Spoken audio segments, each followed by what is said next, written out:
Hello, good evening, and a very warm welcome to Rangers Radio.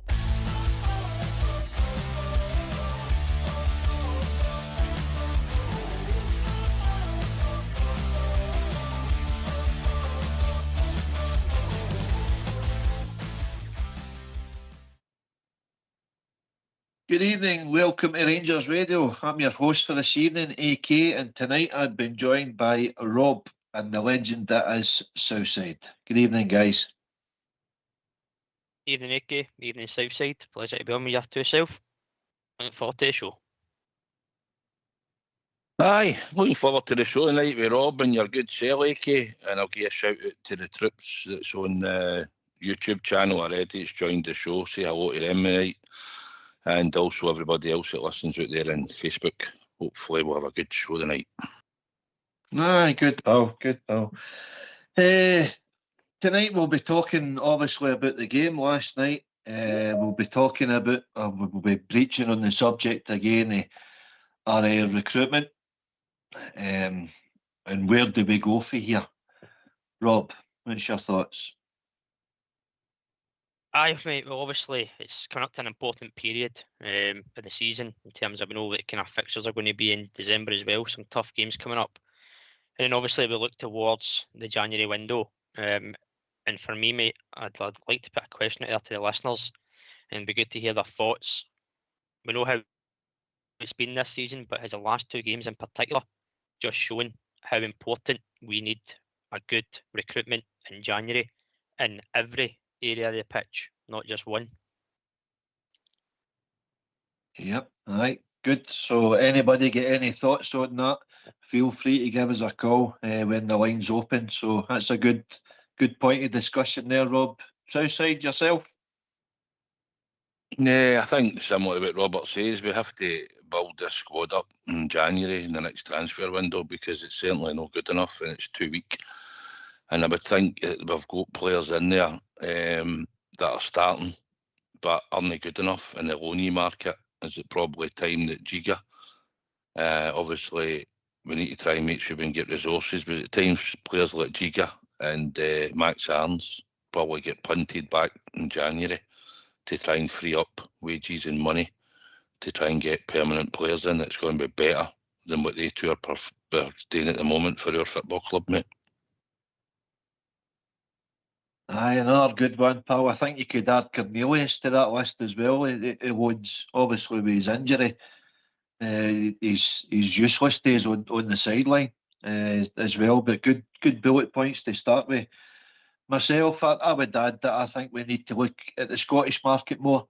The reason being is when we see the team picked last night, there wasn't many you would say had pass marks, but I would say probably the only Scot on the team outfield player, young Connor Barn, was possibly our best player. So if we'd more Scots lads in the team and shown a wee bit more effort and commitment than what all these foreigners are coming into our team, we could, have a better set of results than we've currently got. So go back to you, Rob. With your bullet point again, Southside with yours.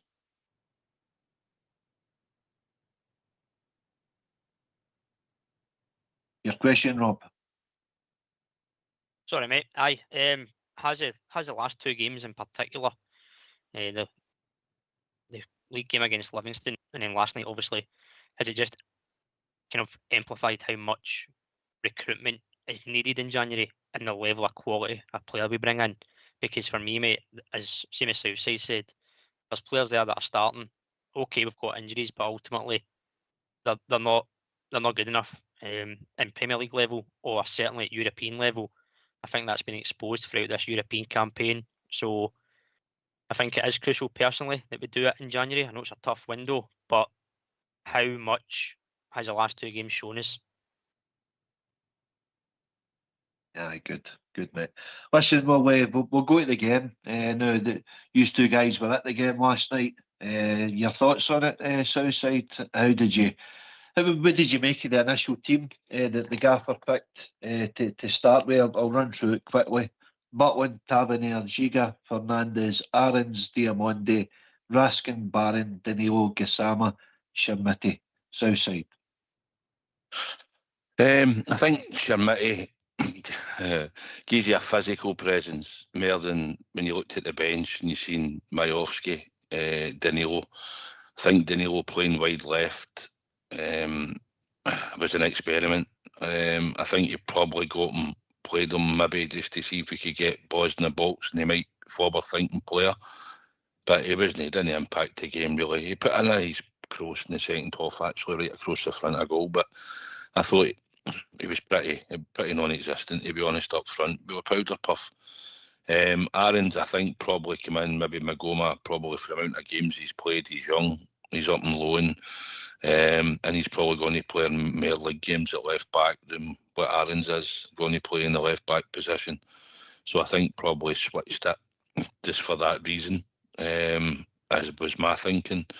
I think the defence was probably what it would be with Giga and Fernandez. I think it was Fernandez's first European game, actually. Thought he'd done all right. Tav obviously comes in, captain, plays where he plays. So midfield, Barron coming back in wasn't a surprise because we've seen him being picked in there before under Danny Rowe, but he was the most influential player in the middle of the park for us last night. I thought the other two were lacking for a bit of the game, Raskin and Diamonde, if I'm honest, AK. So probably the two surprises possibly would have been Aarons and probably Danilo playing wide left, but that experiment didn't work. AK.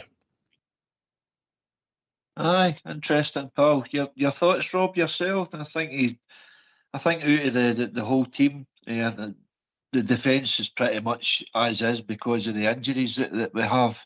Although, as you say, Aarons come in there at left back instead of Magoma. That was a possible raise the eyebrow there for that, Ian. But the rest of the team, just through the form of the players in it, Rob, he's gave pretty much every player that's on the bench a chance to start and impress, and they hadn't really. So he's tried something else to see if it worked. And what was your thoughts, Rob? Similar to Southside, mate. I think, as you say, the defence kind of picked itself predominantly because of the injuries. I was surprised though that Aarons started over Magoma. I think, as you saw in the game, Aarons doesn't take a man on. He doesn't go forward as much as Magoma. And even when he got the ball, you always knew he was going to cut back into his right foot, come inside, or play it back the way, which we saw a lot of last night. Whereas Magoma would have gave you a bit of width to get down the line. When I first seen the lineup, AK, I thought it would be a 4-3-1-2 with Danilo and Chimiti up front. But then obviously when you see it set up, Danilo wide left, just it raised a question mark for me. I know Walks touched on it last night, but what does that say about the wingers that are on the bench? Your Antmans, your Finlay Curtis, if you're playing a striker naturally out left. I just thought it was a bit questionable with that. I think that you kind of saw that as the game went on. The rest of the team almost kind of picked itself, mate. Again, as you say, players on form and off form. It would have been difficult to say that somebody could have come in and made a difference, to be honest with you. The subs, I didn't think impacted the game. I thought they were done quite late as well. I thought they could have been done a wee bit earlier. Surprised they didn't make any changes at half time. I know it's something he's done regularly, is do at least one sub at half time. And there's probably a few players he could have took off in the first half. So again, a couple of head scratching moments, but at the end of the day, we got a point. We should have won. Excuse me. We should have won the game with the chances created. Again, not being clinical in the final third, but when you've got two strikers on the park, AK, especially at home, you're expecting two guys in the box to create chances and score goals. And ultimately, we never done that to go and win the game. But the team selection, you're limited. I said it on Tuesday night. You're limited in what you could do with players out injured, players that aren't registered, i.e. Bayrami, who could play wide left or in a kind of pocket in the 10. So you're difficult is starting with who do you play instead of these players. And as you said, he's gave the majority of players a chance so far, but nobody's really grasped it, really, to be honest. You couldn't really pick a standout player. I did think Barron was the best outfield player, but even he didn't have a great game. Some passes were poor, a lot of blind passing from the middle of the park, but again, no real pass marks overall, mate. It's a poor game of a European level from both sides, if I was being honest. Very scrappy. And I think a point probably was a fair reflection on the game itself. Aye, so you said it was one of the games, wasn't it, when Braga have made a good start to the competition, winning 3 out of their first 4 games and narrowly losing their other game at home. So they're in a comfortable position and they're looking to qualify. Obviously, we're rock bottom in confidence and the table, and it just really comes back to recruitment. There's still that cloud hanging over Ibrox because of the business that we've done earlier in the season with Kevin Thelwell and Patrick Stewart, and obviously Russell Martin as our manager. That is, it's everlasting over us until we get major changes in personnel within the club and better people in position in the club. But until that time comes, we're stuck with them. So I think there's a wee bit of apathy in the crowd that's going to these games. I mean, fair play for the numbers that showed up last night. For a bad night for weather, the people coming there from Northern Ireland were stranded, so fair credit for them to come there, and the amount of thousands that turned out last night in a kind of wet, horrible, windy, typical Scottish winter night probably affected the game, but the players can do better than what they're showing. We say it umpteen times, attitude, application. You've got to go out there and roll the sleeves up and face the challenge ahead, and it just doesn't look there now. It's hard to put your finger on exactly where it is, Southside, but what was your own thoughts with the crowd and the way the players performed? It was pretty dull. Thursday nights in Europe for us when we're in the Europa League, the atmosphere and that's been electric for most of the games in the last number of seasons. This year it just feels flat. There's a whole crowd. We had the third biggest attendance in the Europa League fixtures that was all played last night. Considering the weather, there was a swirling wind inside the stadium. It was the same for both teams, but it contributed a couple of things that you might have thought some of the players were doing, heading the ball and whatever. And obviously, the one with Butland when he was trying to, the ball was out for a corner and the linesman gave a by kick, a throw in, and didn't see the ball was out of the line. But the weather was the same for two teams. I just thought we were flat. We've been lethargic. It's no Danny Roll's fault that he's got to work with a squad that's been picked for this European campaign. And some of these players just aren't up to the task in Europe. We've been the only decent team I think we've played in this Europa has been Roma. I think all the rest, in seasons gone by with the squad that we had, with a steamroller, all these teams, and Braga included. Braga weren't great. I know they've won 3 out of 4, but they weren't great. When we went 1 up, I think we should have been able to see it out. We didn't really look like scoring the second goal, to be honest, although we huffed and puffed. But we should have been good enough on the night to see it out. And then, especially when they went down to 10 men, we didn't expose them enough. We played probably better about 11v11 than we did 11v10, which you should be able to expose them a bit more and stretch the game, but we didn't. So all in all, the squad that's been built, I think we've been showing up in Europe. It's not good enough. It's nowhere near good enough for what we've watched before in other seasons. And that's just where we are at the moment. It certainly needs surgery in January and then in the summer, 100%. I mean, you look at the 2 players that we played up front, Danilo and Chamiti. Basically, that's £14 million that were spent in transfer fees on the 2 players. And if you add Majowski in, we're close to £18 million. And that's your 3 strikers. And it's their powder puff. We've lost. I mean, we chased Desslers out the door. A lot of support chased him out the door because he said he wasn't good enough. But I'll tell you what, I would take Dessers back the now than have any of the three up front. But we are where we are, and it is what it is at the moment. But we have to make sure that we need to access all areas of that squad need upgraded, and we really need to have a go at it in January, because in the league we're still well in there fighting in the league. Hearts are 1-1 and 4, and you're looking at that mob across the city. So in Scotland we should still get something to play for and fight for, but in Europe we're being miles off it, AK, miles off it. I can't argue with you there, pal. There's a lot of people out there would say we'll be miles off it in Scotland as well. It's only a mini resurgence we've had the now, but at least there's a wee bit of positivity to cling on to. But I'll just briefly touch on the game for what I seen. I thought that the boy Horta caused a wee bit of problems early in the game. Butland made a couple of smart saves, particularly his first shooting through the legs, reacted well to turn it round the post. But Danilo must score, surely, Rob. He should do better, mate. But I think the pass from Diamondi isn't very good. It's quite a poor, weak pass. It's not played in front of Danilo to kind of just come onto it cleanly.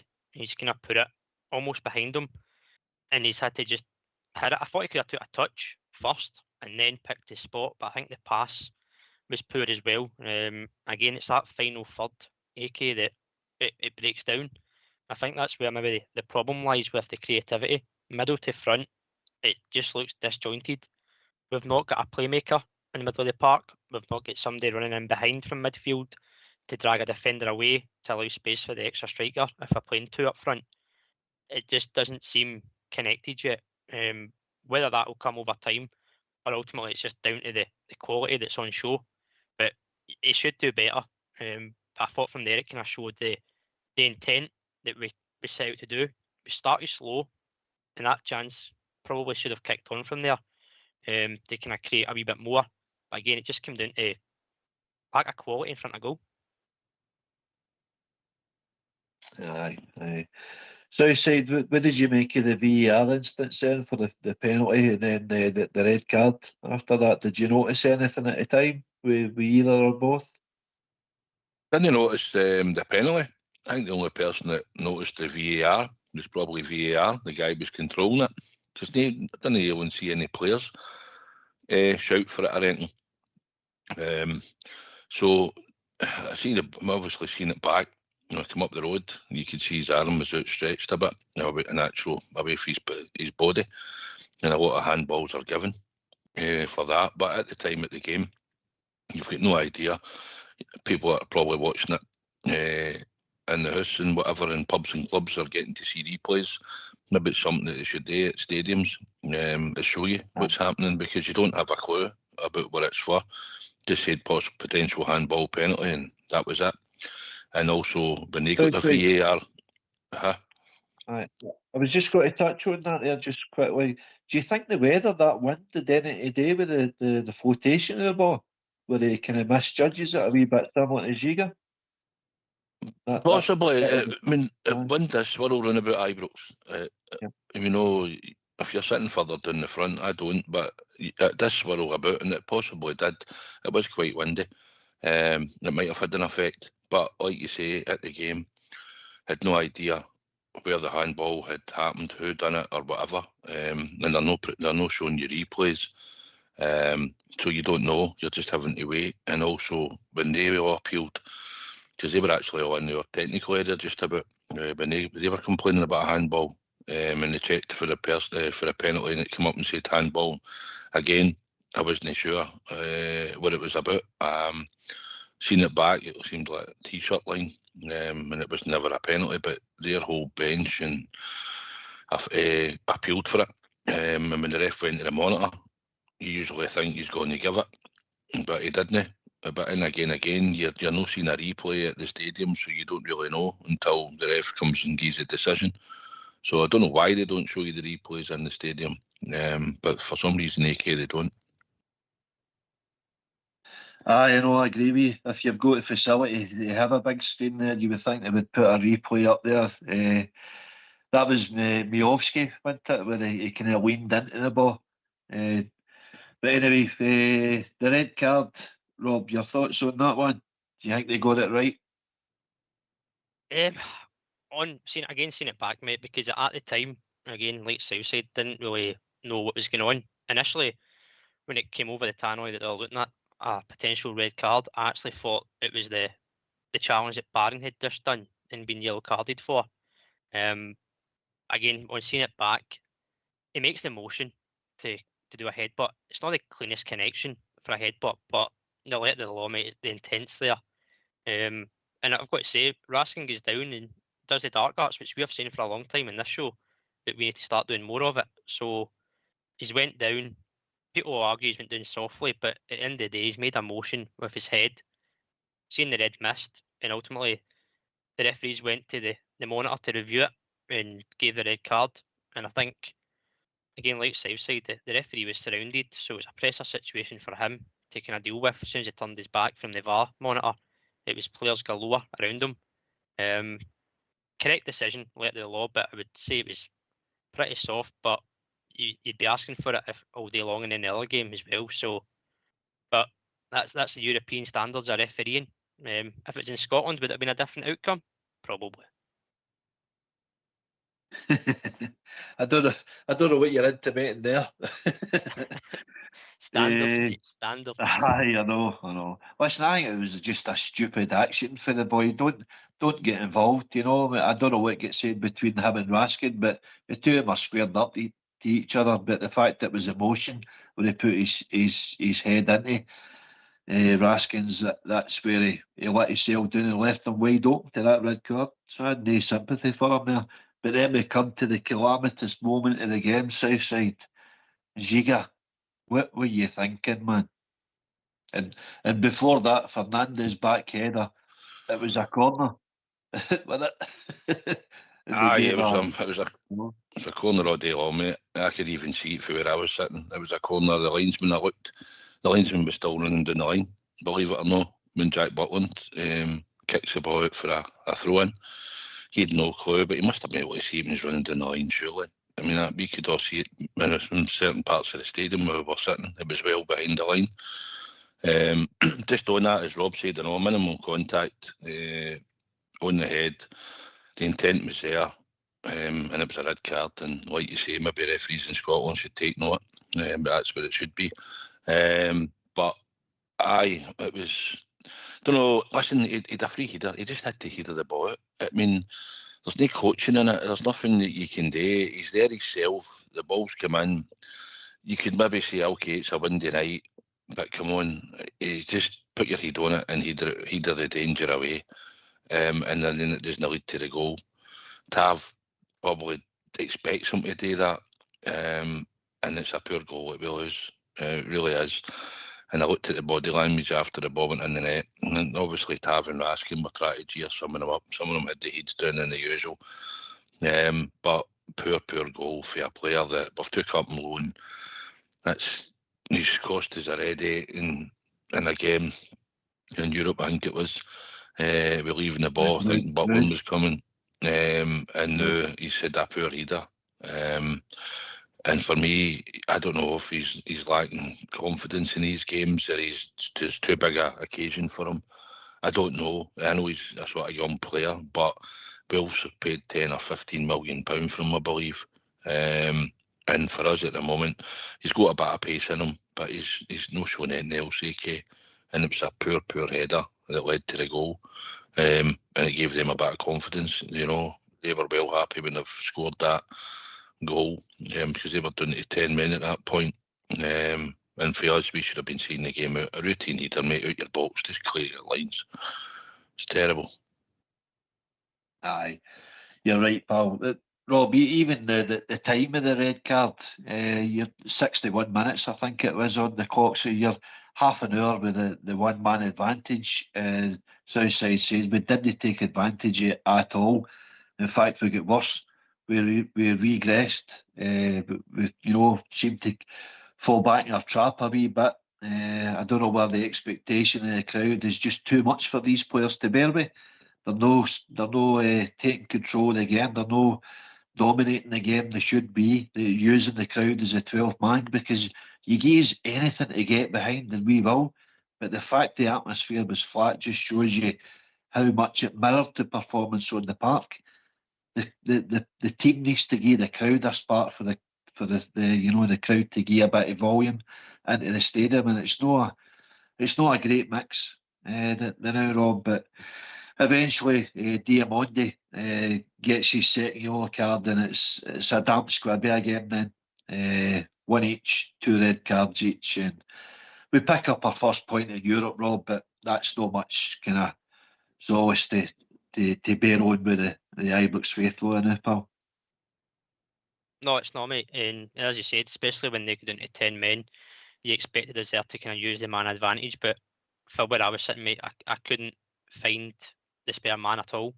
And the players couldn't even find the spare man on the park. They came on to us. We sat back, as you said, kind of getting into the olden days of just kind of sitting back.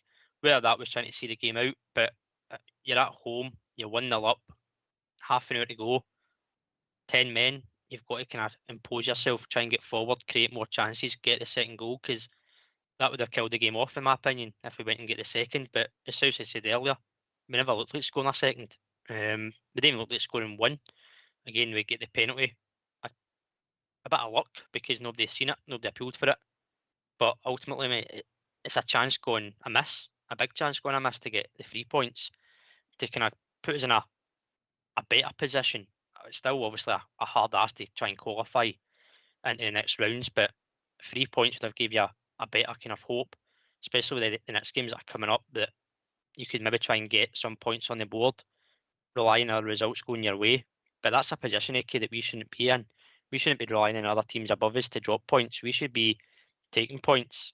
Arguably, the European games at the start of the campaign were where we could have and should have got points, and ultimately we never.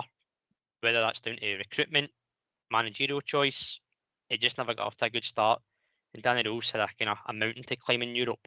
So I think I might be wrong here. It'd be good to get some listeners' thoughts on this as well, mate. But for me, you could write Europe off this season and just focus on the league, which we always say is bread and butter. But Europe's been a distraction, I think.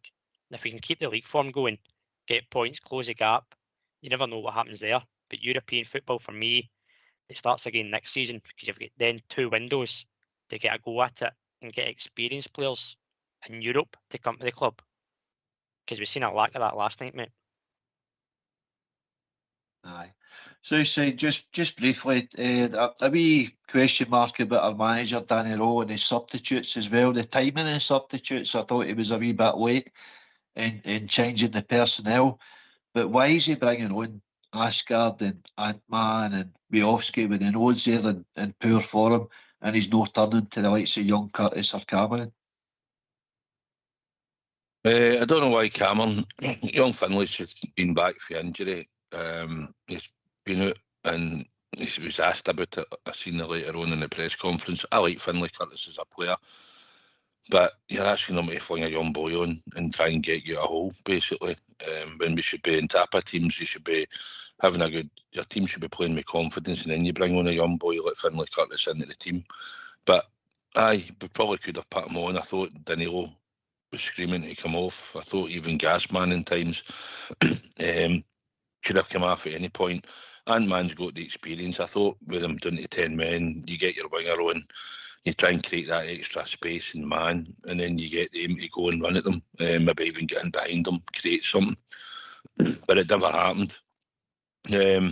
So he went with Majowski, obviously up front, looking to try and see if something will fall or drop. The quickest he ran was when he ran for the side of the park on at the corner and sprinted into the box. That was about the quickest he ran since when he came on. He went off the park, Majowski. And Conor Barron getting off, probably, although he wasn't brilliant. It seemed to take probably the midfield take a wee dip. And in the same way Asgard has got ability, but he's not shown it. He had a couple of wee things last night where he went by a couple of players and then played a simple pass. But for the whole, when he came on, he wasn't totally involved between then and the end of the game. I do agree. I think he should maybe have made the subs a bit earlier to try and influence the game a bit earlier, but he chose not to, and only he can answer that, AK. But these are players that he's relied on. These are the players with the most fitness in them. And I think that's why he's using a lot of them. And he's gone with the squad that Russell Martin picked. But he's got to use. I noticed even Joe Rothwell, I take it he must be injured because he wasn't even in the squad last night at all. So, but I think the subs were a bit late, but only Danny Rowe can. Yep, aye. Good points, guys. But this is a phone-in show, so let's hear from you. Why don't you give us a call on 0141 356 1972? It's your show, it's your platform. Let's hear from you.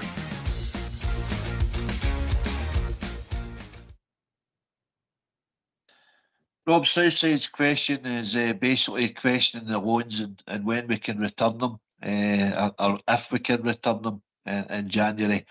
I'm asking, where do we go for here?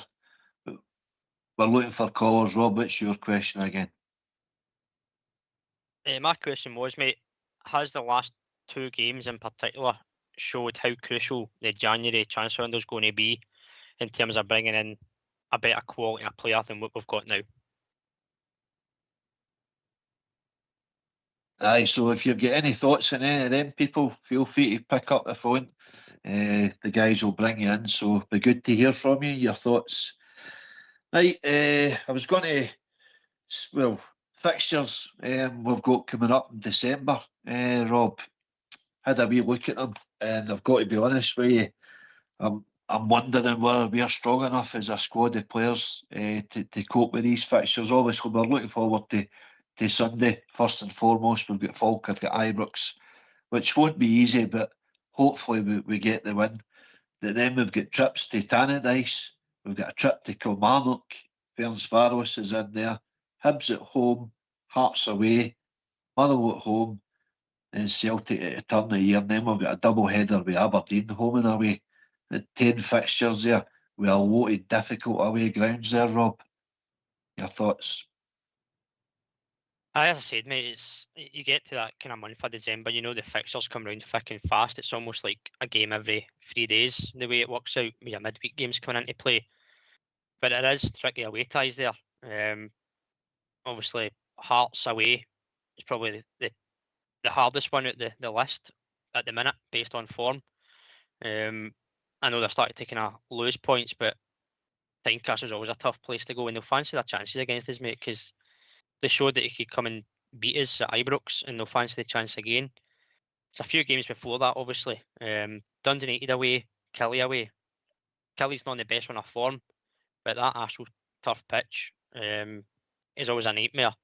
But they're tough grounds, mate. Very tough grounds, and I think all teams that we come up against just now, they don't fear us, AK, and that's a problem, because it used to be you would go and you would expect a dominant performance from Rangers, get a good result, and then move on to the next one. But now we're going to these grounds, teams are coming to Ibrox, and there's no fear factor, not one bit of fear factor, because they can realise that there's a mistake in us, particularly at the back line.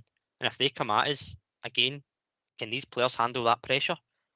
I think Manny Fernandez spoke after the game last week and mentioned about the pressure of playing at the club. And he's just coming in the door and he's talking about the pressure already. And if you want to be a successful footballer, you need to work under pressure. And if you don't, then you'll find yourself out of Ibrox quicker than you came in, or out the squad quicker than you came in. So these are when the squad needs to step up. There's points to be won here, AK. That the games that we should be winning. But again, it comes down to the quality. And as you said earlier on, attitude and application. That comes down to a player.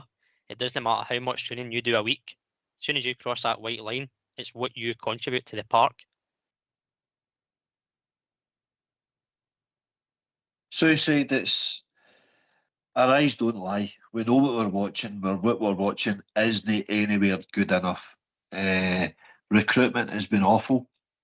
The infrastructure has been poor, to say the least, for our new owners pick. and we've seen three of the major men sacked on that blueprint right away. At least Carmen's owned it, but it was him that put these guys in position in the first place.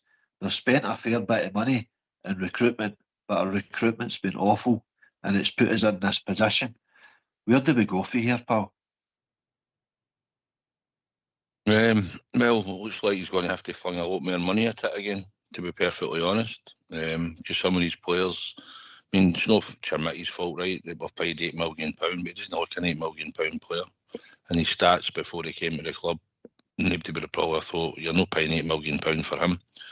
I'm not saying the boy will not go on at some point and have a good career. We've signed him. We need to try and make him better, or he has to get better. But at the moment, he's miles off the £8 million. And he looks like he's not going to score 10, 15, 20 goals that we're looking for. Easy for a striker at Glasgow Rangers, but at the same time, we've got to be realistic and we're not creating the chances for strikers to score goals.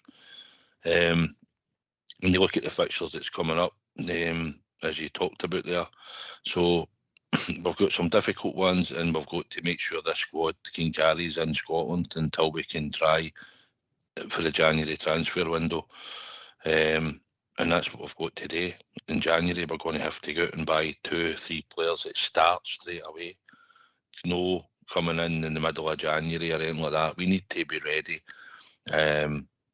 to get players and get them in the door that are going to start at our club and make a difference. Now, whether experienced players, whatever way they're doing the model, I don't care, but we should have bought somebody like Shankland at the time. Don't care about his age. He was a proven goal scorer in Scotland and he would have scored you goals. And saying that, if you look at the way we're playing and the chances that we're not creating for our strikers, then he'd probably be struggling now as well. So we have to sort that out. I think we've got players there that probably can create chances, but at the moment the midfield's no functioning either. AK, we've got loads of work to do. They'll well for what he put together isn't good enough.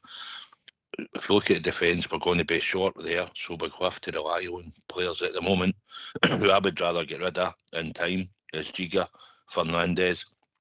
Enciala could come in, and all you need to do is move Fernandes to the right-hand side. Fernandes is predominantly right-footed, so he could easily play on the right-hand side, and you could probably fling Enciala in on the left-hand side, probably in certain games or games going forward. But that aside, there's not much else we can change. Suter looks like he's out for a while, and Cornelius looks like he's out for a while. We've only got one left back, and that might have been the reason why, or a natural left back might be the reason why we spelled it and that Aaron's come in to play left back, because Magoma's playing most of the league games and played a lot of games for a young boy, and we don't probably want to burn them out either. So because when you play Aarons, who can't even kick a ball with his left foot, a professional football player that we've got at Ibrox and can't use his left foot at all. It was glaringly obvious last night, and it's poor that you've got a player there that can't use his left foot. I know he's playing out of position. Sterling obviously going to come back at some point, and listen, Sterling could go into midfield, right back, left back, whatever you want, because that's how much our squad is lacking. Go and pick a position. Blansky can get a bit more fitness in. He could go and pick his place in the team. So going forward, like you said, the away fixtures come on Saturday night, 8 o'clock on a Saturday night. Unbelievable. We're going to Tannadice next Wednesday, which will be a hard game, but it's games we need to get to 3 points. So going forward, we've got to win our home game against Falkirk, make sure that we go to Tannadice on the Wednesday and win. And then obviously we've got Kilmarnock down there, which is usually a hard game. But we need to make sure we can pick up these points. We need to stick in this league campaign going forward, because there will be points trapped. And Hearts aren't they great, AK. I know they're slipping about. They've slipped in a bit of form. They're dropping results, and we need to capitalise, and we need to have players that are going to be up for it when we get there. And hope that these players will start to grow as players in our club while they're there. And I feel sorry for the manager, but it's what he's having to work with at the moment, and it's down to these owners to have another overhaul in January and in the summer to get real players at our football club, and no jokes and kid on players at the moment that we're watching. Aye, again, good points, pal. Good points. And listen, you're right about Hearts, and even the weekend's fixtures. has landed a wee bit kind in us having a home game with Falkirk, but Celtic go to Easter Road, I think it is, and I think Hearts go to Fir Park as well, and Motherwell are in a wee bit of form, so who knows, it could be more drop points and we might gain another wee 3 points on one or both of the teams.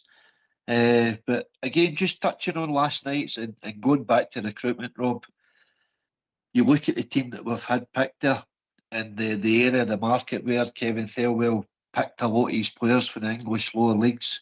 There's not a lot of European experience here. Is that a contributing factor to how much we've struggled in those big games in Europe and also in the league and the expectation of the crowd that we have? I think it plays a part, mate. Absolutely. I know we've signed players in the past as well that haven't maybe not got a lot of European appearances, but they've been better quality. So if you can bring a player in that's got quality but has a bit of experience playing in Europe at tough levels against some tough opponents, then it makes a better fit for me. As you say, if you look across the team last night, I done a bit of research, mate, on it this afternoon. Butland has got 35 appearances in Europe. Tav 107, Giga 32.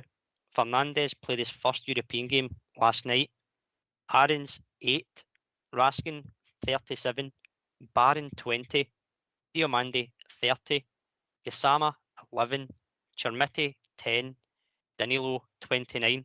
The subs that came on, Magoma and Asgard both have 7, Miovski 16 and Ant-Man 12.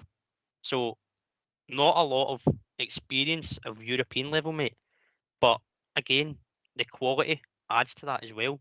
The markets we've shopped in hasn't been good enough to ultimately play for Rangers, in my opinion. Nils Copman mentioned it when he was here, that the English market was not a realistic area for Rangers to shop in because of the quality of player that it produced. Because other ones that we would like to go for, they're out of our market because of finances in Scottish football. So you then have to turn your attention to a different market. Now, whether that's somewhere else, Germany, France, Spain, wherever, there's a better quality out there, AK, than what we've brought in. And as I said, if you can get a quality player with more European experience as well, now experience doesn't need to be a 30, 31-year-old. You could have a 25, 26-year-old midfielder with 60, 70 European games under their belt, even in international levels, if you want to go that far. And if they're feasible and can add to a club, that's a more realistic, approachable transfer target than what we've went for this summer. But again, it's a bit of everything, mate. It's like a bit of a jigsaw. You can get a quality player. If they got experience under their belt, do they fit our system, whatever that system may be? If they do, they tick all the boxes to come in and do a job for our club, because these players certainly aren't. Thanks for that, Paul. Good figures. Thought for food for thought. Southside, when you look at the recruitment of the players that we had in the team, you've got guys in the periphery. At Premier League, Aarons is the Premier League game time.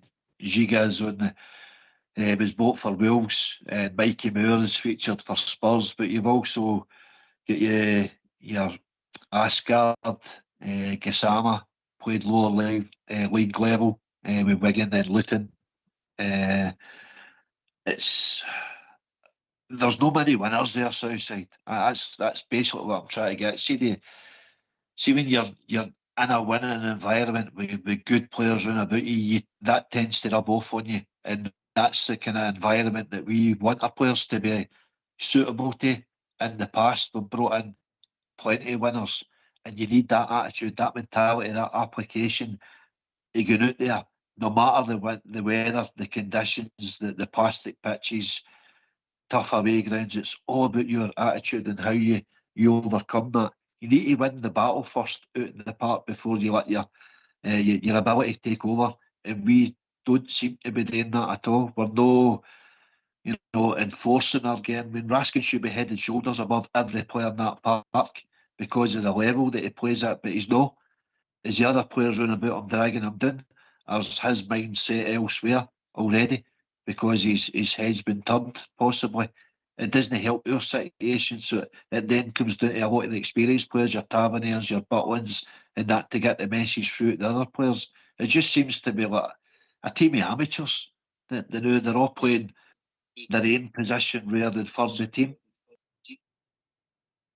We've got leaders, real leaders on the park that are driving the team. And like you say, Raskin and Diamandi in that midfield are well experienced, been at the club long enough to know what it means to help the players round about them, get them, drive them. At the back, Tav was the only sort of player we had on the park with the experience. Giga, Fernandez and Aarons, they've no played at the level consistently at our club in these big European games and that. So you're carrying them. You needed probably somebody experienced. I think if Fernandez or Giga had somebody really experienced, like, and thinking back to probably something like Davy Weir sitting there, it could come in.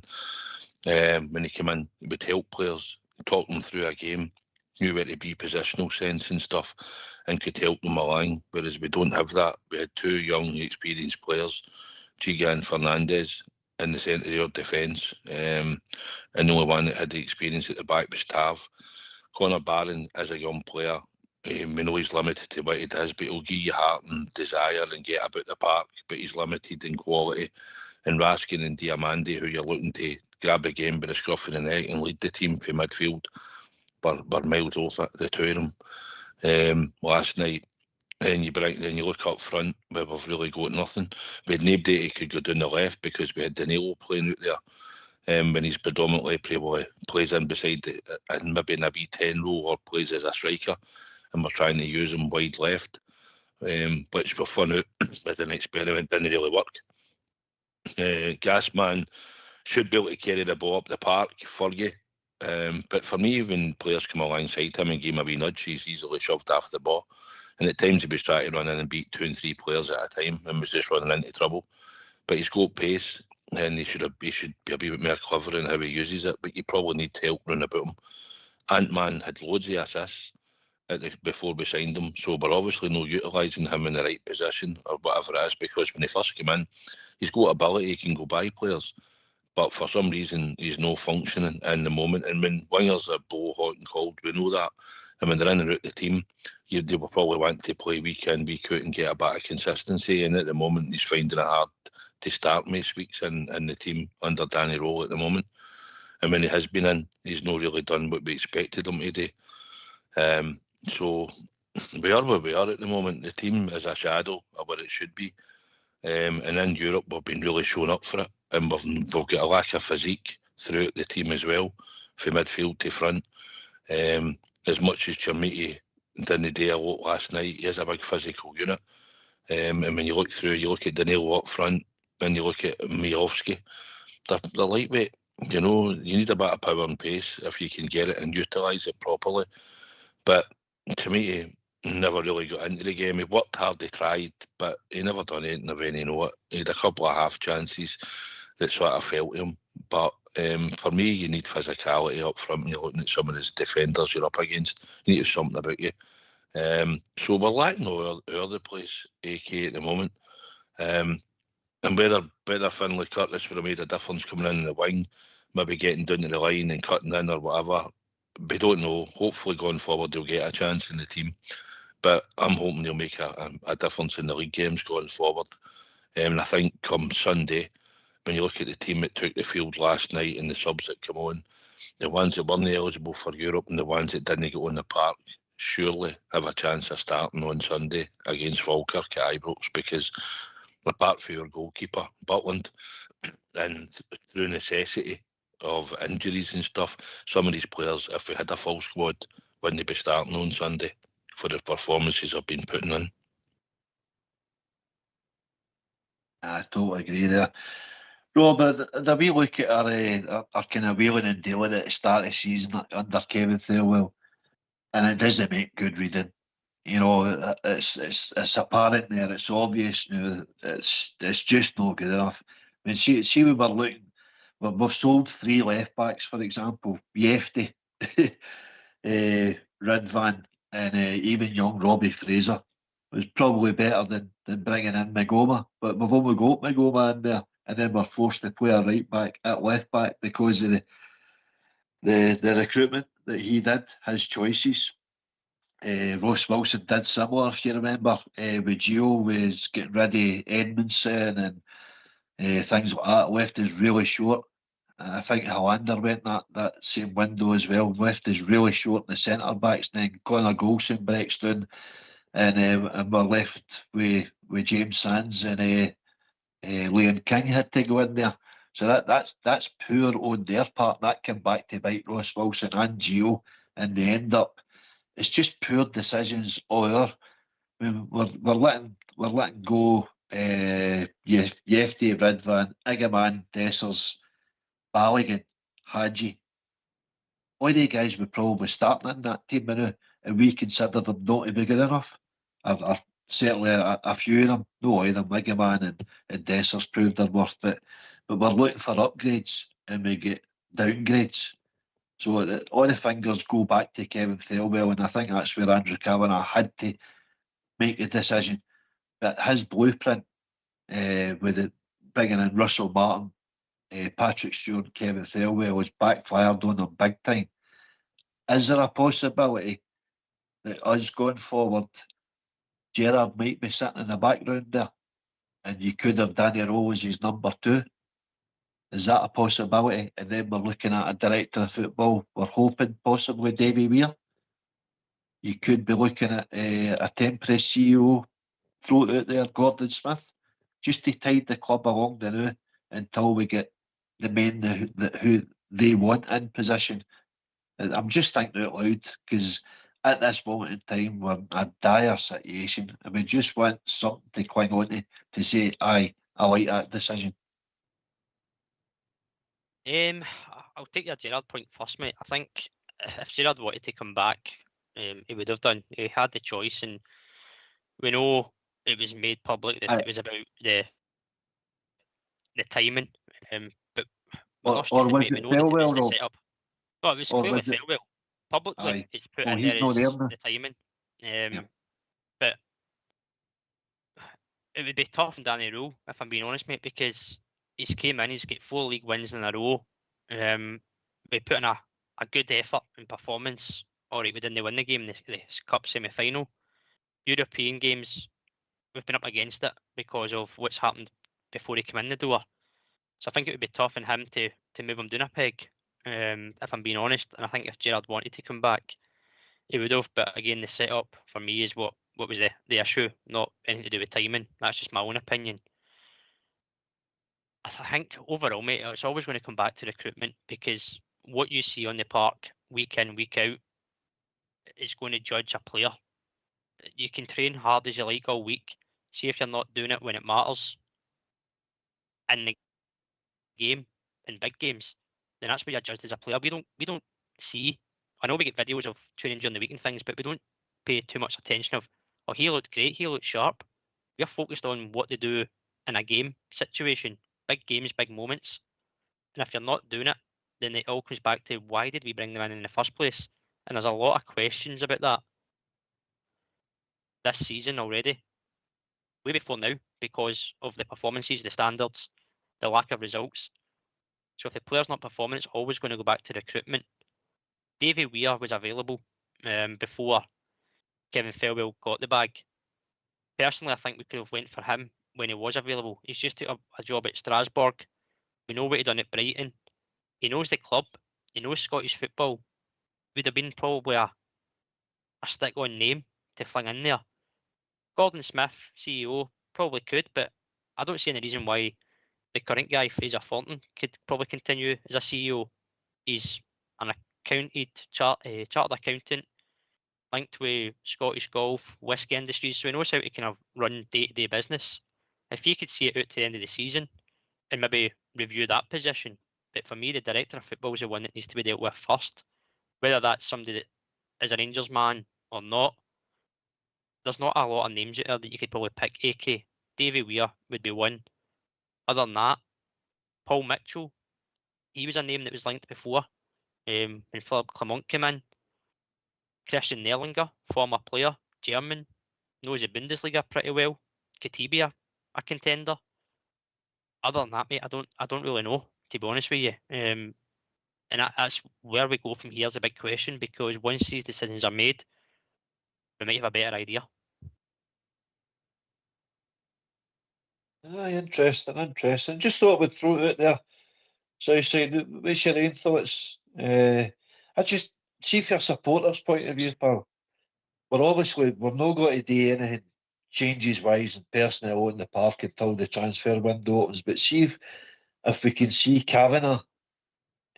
Well, all right, he's owned up to his mistake, right? It's an expensive mistake. It's going to cost him a fair load of money. It's already cost him a fair load of money in transfers and wages and everything to do with running the club, because we're losing money on merchandise and old tickets, and that's because the product in the park's horrible. But see if we see him bringing in a Davy Weir, a Graham Souness, an Alex McLeish, and they're starting to get the infrastructure of the club a bit more, Rangers friendly, and we can relate to that. Does that not give us a wee bit of hope, a wee bit of faith that this guy gets us now, he's listening to us, and then it comes on to recruitment, the players come in, because if we've got the guys choosing the players, then your Souness, your Davy Weir, and that they know the character to bring somebody, a player to the club. And even look at the Scottish market. I threw a name up the other night in Bridge and Ox. Did they like it? Alex Gogic. If he was in our team now, he would be head and shoulders above every defender. By far the best defender in our team. If he was in our squad now, if Warren Shanklin had have been acquired there for a free transfer, we wouldn't have needed to fork out, say, 14 million on two strikers that that's costing us a fortune. Just things like that have bypassed us. Craig Halkett or Danny Wilson would walk into that back four now that we've got, and the two of them are still playing in Scotland. That's how bad we are, mate, honestly. They two would walk into that team. They would walk into that team, Listen, Davy Weir worked at Brighton, right? But he worked with another couple of people, I believe. I think they had three that sort of done that type of role. He wasn't solely responsible. People can go out and check it, but I'm positive when I watched that thing on Brighton a while ago when Bloom was walking about with Sky, they had other directors of football there that done different parts of the job as well. So he wasn't solely responsible for what Brighton done. I agree, he knows the club and he probably have a good input. Souness, I don't mind them having a gab and talking about what it means to what type of player or maybe a recommendation, but no coming back in that type of role. Football's moved on from when he played it. Alex McLeish, I think health-wise and all that's not been great. And he was a successful manager when he came in, but I think in the type of roles, it's not gone forward. And the thing is, most of the see when your team's winning on the park and your team's playing well, nobody cares who the CEO is or who the director of football is, to be perfectly honest. But we seem to be highlighting that a lot because we've had them in there, and every time we've looked at recruitment and stuff, it's not been good enough. Are we in a position at the moment where we are recruiting what we can afford? Is that maybe not what it is? This is the level of player that we can only get at the moment. Going forward, these are the type of players. I don't know. But we need to up it. But it's down to Kavanagh. He's the guy that he made the decisions with Elwell, and that he's removed them. And it's down to him to find a good CEO. Fraser Thornton might do a job now, but going forward, I think we need to find somebody who does that type of job. I know there's a rumour that Burrows has been connected with a club. It was at Motherwell and Aberdeen. Whether that comes to fruition or no, I don't know. But aye, probably no. I don't know, mate. I've heard that muted. I think Gerrard would have been the manager, but I believe that when he spoke to Thelwell, it all fell apart. That's what I was told, and that's what I believe for where it came from. But it's in the past. Danny Rowe's the manager. We need to get behind him. We need to support him. He needs help. So I suppose the stuff we'll discuss after the tunes. I know the tune's just about to come on, so I'll shut up and let the tune take over in your good self. Good timing, pal. Thanks again. Anyway, it's came to that time of the night for the tune, so take it away, Fox.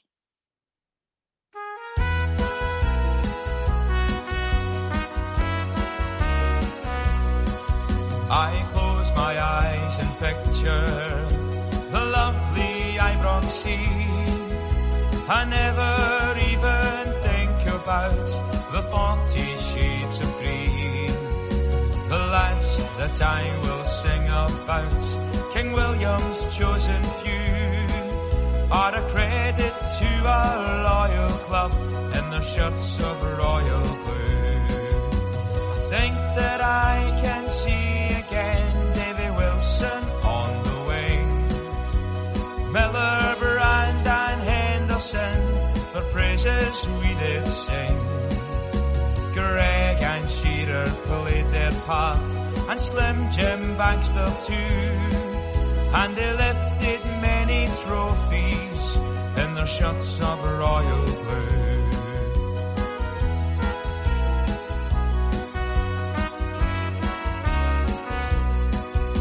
The Hibs, the Hearts, the Celtic, the two teams in Dundee, and the Northern Lights of Aberdeen don't mean that much to me. And other teams throughout the land have supporters, just a few, but the team we love is Rangers in their shirts of royal blue. I think that I can see again Davy Wilson on the wing, Miller, Brand and Henderson, the praises we did sing. Greg and Shearer played their part, and Slim Jim Baxter too, and they lifted many trophies in their shirts of royal blue. And they lifted many trophies in their shirts of royal blue, and lifted many trophies in their shirts of royal blue.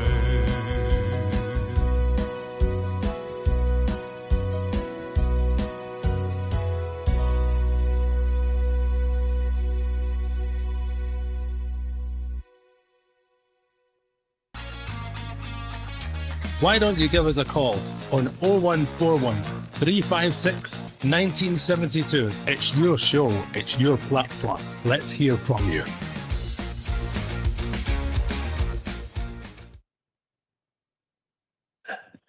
We all back, Rob, Southside. Aye, just before you carry on, can I just give a shout out to Billy and just say we're thinking about you, Billy. I know you had some bad news there during the week, mate. So just pass on my condolences to you and your family, mate, and I'll keep the chin up, bud. Aye, absolutely, aye. Pass on the condolences to you, Billy, thinking about you. Rob, had a wee look at the table there. As we know, Hearts have made a good start to the season, and fair play to them. They seem to get their house in order. Celtic, there's a wee bit of resurgence out of them. We know they've not been playing well, but they've had to change their manager again as well, so it suggests that all is not well there. Hibs are tucked in there, 21 points. Motherwell have actually jumped ahead of us, but on 21 points, on just goal difference, the same as ourselves, and then we've got Falkirk just behind us. Dundee United are seventh. We, believe it or not, are the lowest goal scorers out of these 7 teams on 17 goals. That's been a big part of your problem. We've only conceded 11, which is decent in comparison to the other teams, but only 17 goals we've scored in 12 league games. That's nowhere near good enough. And when you look at the stats on the individual players, Tavernier, our right back, our captain, is top goal scorer on 4. Our strikers, Danilo on 2, Chermiti on 1, and Miovski on 1. That's pathetic, mate, for the outlay we've put out for them. It is, mate. It is. And you would probably look at that and think, well, how many penalties has Tavernier got? Out of the 4, he's only got 1. So it's from open play that Tav's got 3 goals and then 1 penalty. But again, you've spent that much money on a forward line, and you can include the likes of Antman, Gassama, Asgard as well. They've not contributed enough to score goals, and when you say it like that, mate, 7 teams and we're bottom of the 7. We should be top, if not second, with the amount of goals scored out of the teams, to be honest with you, mate. But it just shows you that we're not creating enough. And then when we are creating, we're not being clinical enough either. Because you could probably count the amount of times that we've had some real good chances in games and we've not taken them. And that can be across all competitions, whether it's Europe, the league form, cup games, cup semi-final. You have Chimity with 2 big glaring chances in that semi-final, mate, at key moments. It ultimately isn't good enough. And a lot of that is it team chemistry? Is it just the quality again it comes back to? You could be repeating yourself when you say quality, recruitment, etc. But when you play for Rangers, mate, you've got to have better stats than that. Especially a lot of home games we've seen. A lot of draws this season already. A lot of it was under, obviously, the old regime. But it's the same players, mate, that they're just not contributing enough. And then we're leaking goals as well. And at times, it's our own mistake that's leading to these goals that are being conceded. Last night is a prime example. So it's not a great combination if you're not solid at the back, but you're not clinical enough up front either. So it's almost a recipe for disaster, mate. Aye, so far it's not good enough. Southside, I think we can all see that. Said many times, our eyes don't lie. But I'll just quickly give you the figures there. Southside, as I say, we're bottom on 17 goals. Then comes Dundee United on 18, Falkirk on 19, Celtic 21, Motherwell 22, Hibs 23, and Hearts 29. That's what's staring us in the face, pal, and that's why we're languishing so far behind in the league already at this stage of the season. But then you look at the fixtures in December. Geez, it's going to be a tough month ahead for us, I think. Aye, obviously, a lot of that was down to the Russell Martin episode at the start of the season, where it was poor. But we're still not creating enough chances. And that seems to be the issue. And I still think the midfield's no right, and no producing. I mean, Raskin will get the odd goal here or there. We've seen one goal, I think, for Asgard. He's not even creating enough as what he has done when he was doing in England at Wigan and Luton and stuff. He was creating chances for players, but he's not been doing that here. Mikey Moore just started to hit a wee bit of form, drag us up the park, maybe found a different position for him, and then he goes out injured. The 2 wingers aren't functioning the way they should be. If you look at, like I said earlier, you look at Ant-Man's stats before he came, he was good at assists and stuff. Maybe we're not playing the right through balls to him, maybe we're not getting him in these sort of areas. He's been in and out the team. Gasman's had plenty of chances in the team, but he's no producing like he did at the start of the season for some reason. It could be confidence levels as well. But we're not creating for our strikers, and then we're criticising them because they're not putting enough chances away. So that seems to be where it is in the middle of the team at the moment. Midfield to front is where we should be creating, and they should be contributing to our team, and they aren't. So we need to fix it, and we need to fix it soon with the players that are in this squad up to January. We need to find a system to get players into these positions. We need to start scoring more goals. But at the moment, we're powder puff up front, if you look at it. So it's something that we know. It's got to be addressed, AK. It's come down to the recruitment. Danny Rowe's obviously trying a new style of system, a new press and stuff, and something for the players today in his sort of style. And some of them aren't capable of carrying it out in the forums. Some of them isn't good enough, and he's changing it constantly to try and find a formula. Maybe, I'm only saying maybe, somebody like Bajrami might get a chance to come into the team in the league games. He's another one that hasn't produced or assisted much either when he was in the team. And then obviously, as you mentioned earlier about Lyle Cameron, he's no good. I don't think he's good enough long term, but he's a player that can get round about the box. He scored goals at Dundee. He did pick up pockets of space when he came on the park. He works hard for the team.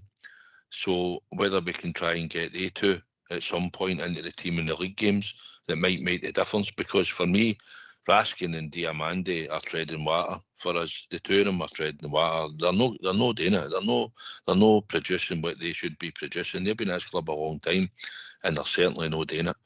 And if they're not doing it, normally you would get them out the team and replace them. And at the moment, for some reason, Bezrami and Lyle Cameron haven't been featuring in the team with Danny Rowe. But he said he would give players time, and I think Bezrami done okay last weekend when he came on. I would like to think that after that performance for them on last night, that he should be able to start on Sunday at Ibrox against Falkirk. And I would think that Lyle Cameron either should deserve a start or get a chance coming off the bench on Sunday at Ibrox against Falkirk, and see if we can start to get they two into the team, see if it makes a difference with chance creation or maybe getting on the end of chances and scoring, because the ones that we've got in the team at the moment aren't producing it. Asgard's not getting on the scoring sheet, and Diamonde's miles off it. He's not lucky if he's even getting in the penalty box at the other end much. So we need to change something, or something has to change, and hopefully we've got it in the squad at the moment, and maybe the two players might make a difference, although at the moment they've not showed enough, but hopefully going forward they may. It's the only thing I can think about, because Raskin and Diamande and whoever are cutting the mustard at the moment. I think we share a lot of the sentiments there, Southside. You think briefly, just before I move on to Rob, he's got some interesting stats in comparison to our two managers. Do you think a lot of the players are getting picked on reputation and maybe on their price tag rather than what they're showing out on the park? Because there's no reason why Curtis shouldn't be in and playing now. If somebody isn't doing their job, Cameron's the same, Bezrami's the same. All these guys are sitting on the sideline there watching this rubbish, and they must be going, how am I not getting a shot here? Southside, then we'll move on to Rob. Aye, well, obviously they will be wondering how they're not getting a chance. Listen, when we sometimes pick an 11, we will probably pick Raskin and Diamande usually get picked in most teams, because if Raskin's on it and at his game, he is head and shoulders above what's in that squad. But at the moment, he's not doing it, and he spoke in an interview during the week and said he's still struggling to find a bit ease for him.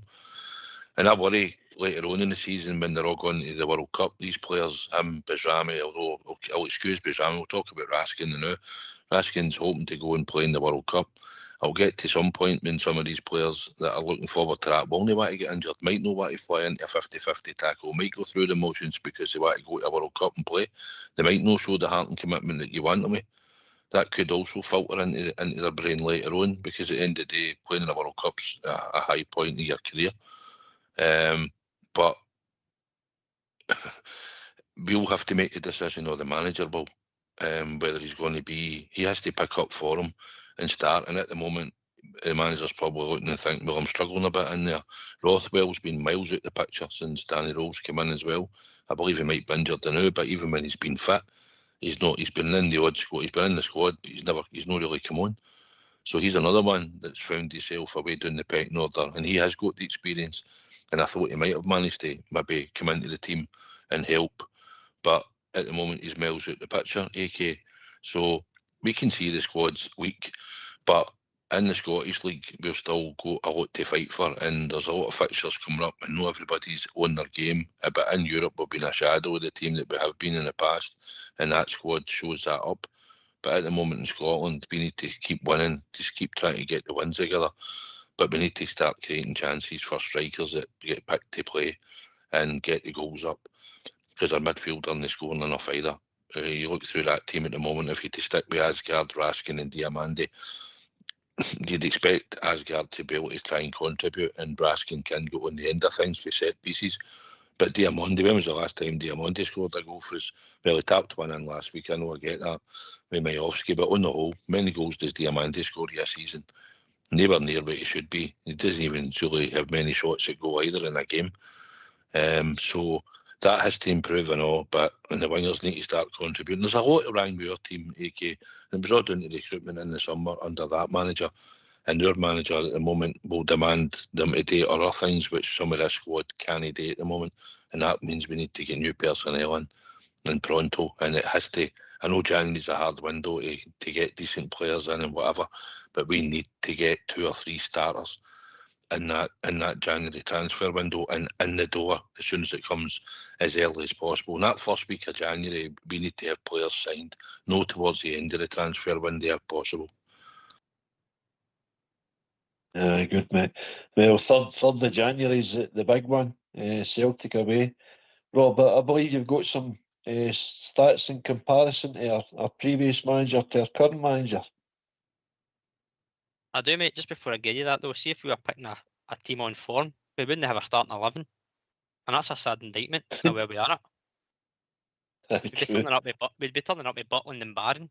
That's about it, if you're being honest. But if obviously Danny Rule said 4 league games, right? And I looked at a comparison between those 4 league games and the 4 league games of Russell Martin's tenure.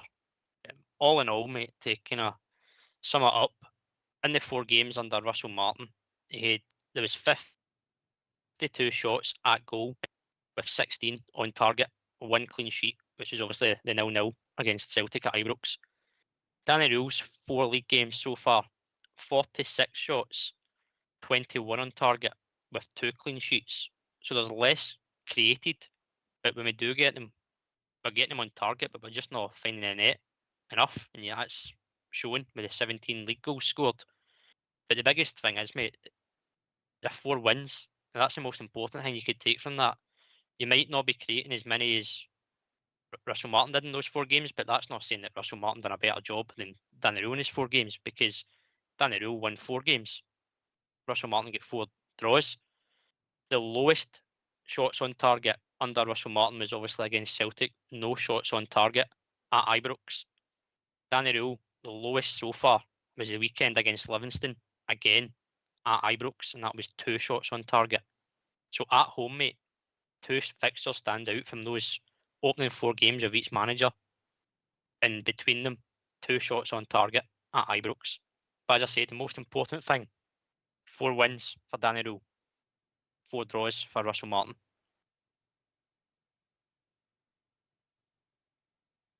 Right, so break that down into layman's terms then. What does that mean?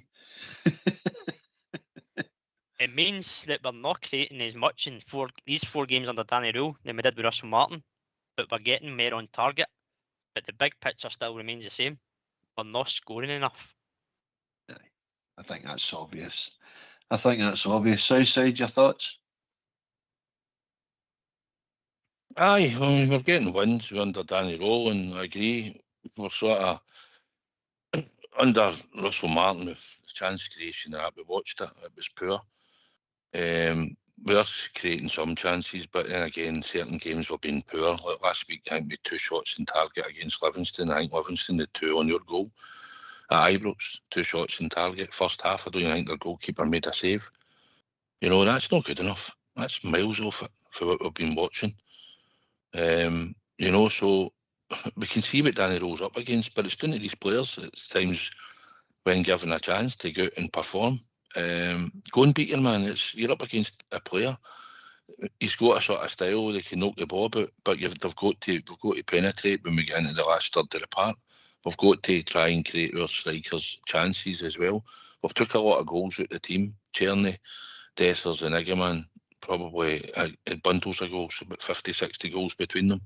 Probably more, maybe around about that. And we've took that out of the team. And we've got Danilo, who was a third choice striker, don't forget, last season.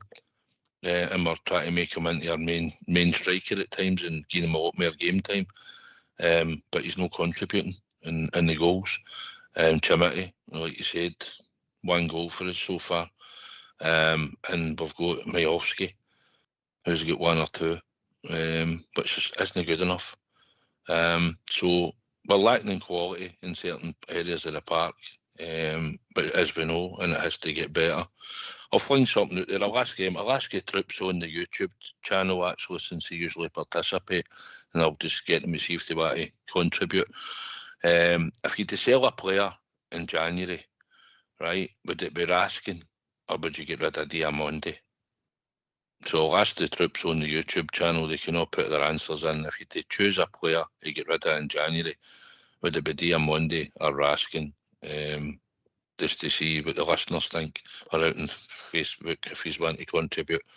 I'm not interested in the fee. I'm just saying either on Facebook or on YouTube, if he's had to get rid of one of the two in January, what one would you get rid of? Just for the listeners. But we need better players, and we need to get the players that have been injured back as well as we can. I think Cornelius was no bad. I don't think he was the worst. But unfortunately he's took a long-term injury. So that's hampering us, and it probably gives Fernandez a chance to come in and try and establish himself, rack up a number of games and see where it takes us going forward, because at the end of the day we've bought him. He costs quite a lot of money, and we wanted to see him in centre defence. I think he's good in the air and stuff, and maybe be an experienced player beside him who might help him, might have helped him, and maybe in January if we can get that experienced centre back in, unless Cornelius is coming back. But the fact that they two play the same position on the left-hand side, which I believe Fernandez could play on the right, to be honest, because when you watch him, he's predominantly right-footed. So I would think that he could probably easily play on the right side of the centre of defence. But I think if we had somebody in there experienced beside him, it would probably help him.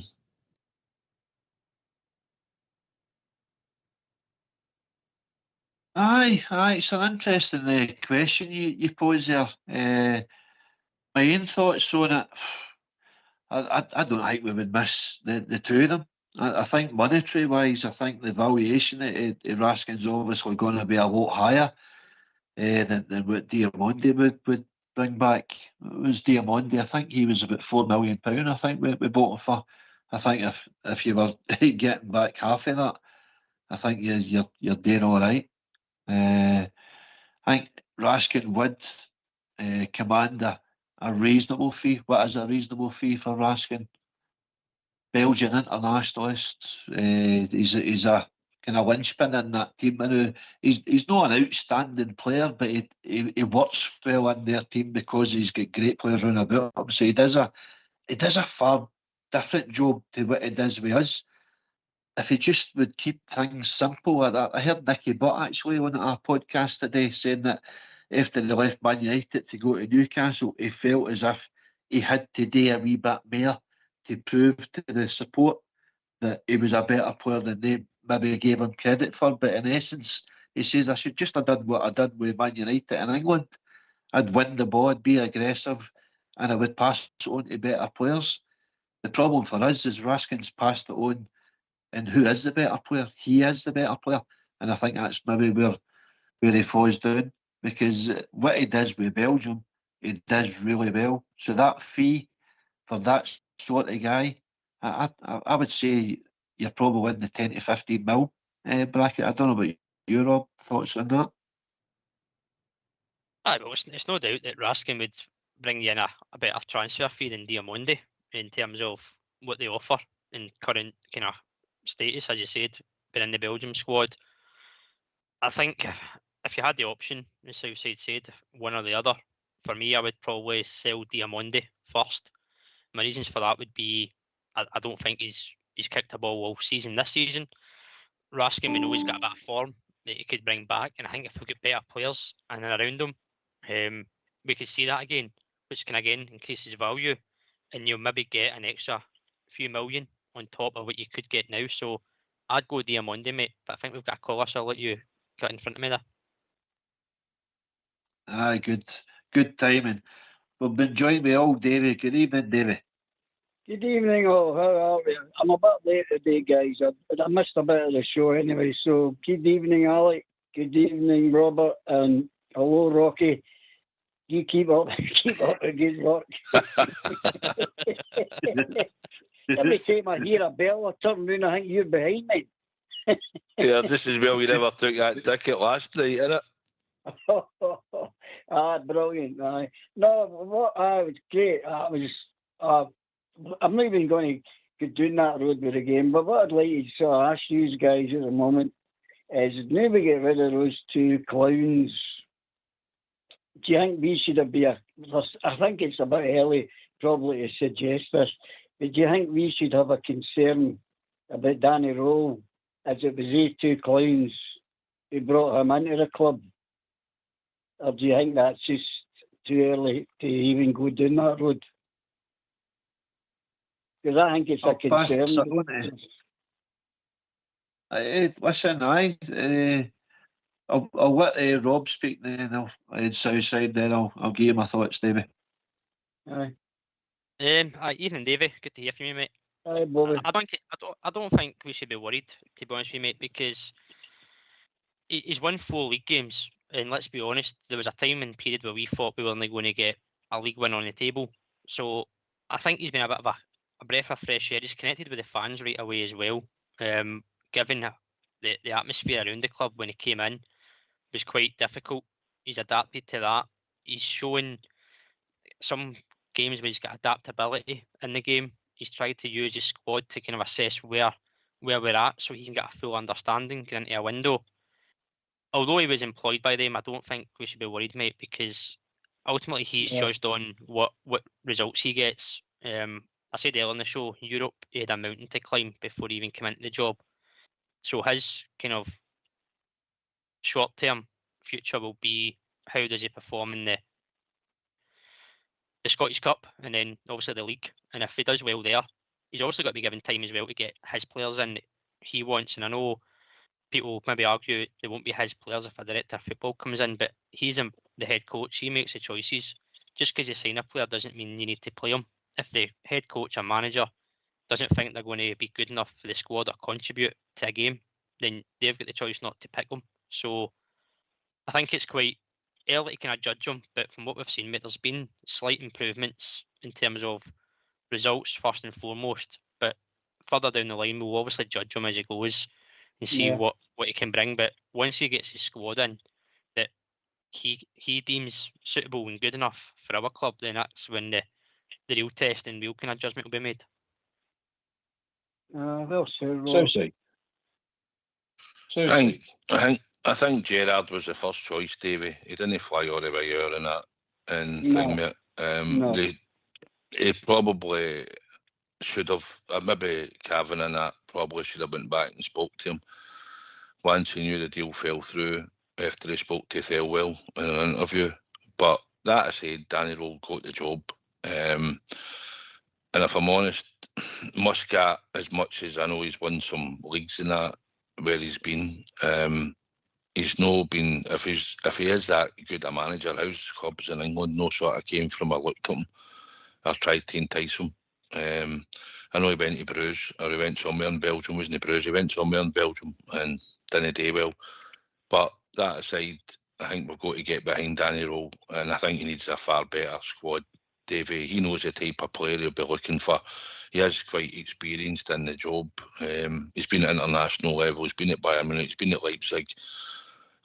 So he knows what he's sort of doing, and I think it's just these players that are letting him down with what he's trying to achieve. And that come down to the recruitment with Thelwell, who brought these players. And we've got 1 or 2 or 3, I think, that probably could still make it, Davey.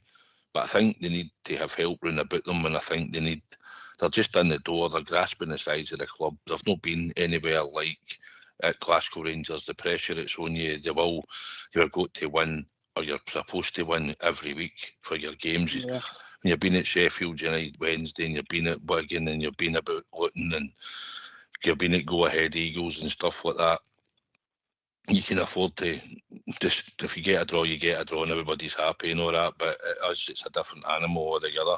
And maybe in time, they 3 might turn it round, or 2, 3 might turn it round. And Danny Rowe's worked for the gas man before, and he did say he'll probably be a £20 million player going forward, and we got him at a snip for £2.5 million. And it just takes wingers blow hot and cold, Dave, as you know. The only one that never really was Brian Laudrup until his last year at the club, when he sort of down tools for us, let's be honest. But for 3 seasons he was outstanding. But when we've looked at the wingers we've had in the past, a lot of them blew hot and cold. And Ant-Man and Gasman will not be any different for watching somebody like Mark Walters in his day, who was good but could blow hot and cold and all at times, you know. So wingers always look differently on. I know they can be in and out, but I think they two and maybe Asgard going forward, if he thinks they three are his type of player, then they'll be there, and I think they might come good. But at the moment, they're miles off it, the three of them at the moment. So we are where we are, Davy. We need better recruitment, we need better players, and Danny Rowe needs to go with what he's got to January, and it's down to Kavanagh to back him and get, if it's his judgment that we're using in January to get players in, then so be it. He's got a lot of contacts in the game as well, Davy, so hopefully he'll come up with a few that we might be able to take to the club and it'll make a difference. Yeah. We'll come back to you, Davy. Sorry, Alex. No, I've just got to say, pal, we'll come back to you because I think, did you mention wingers or was it winners, Southside? Because we've got your Super Six, pal. Oh, good now.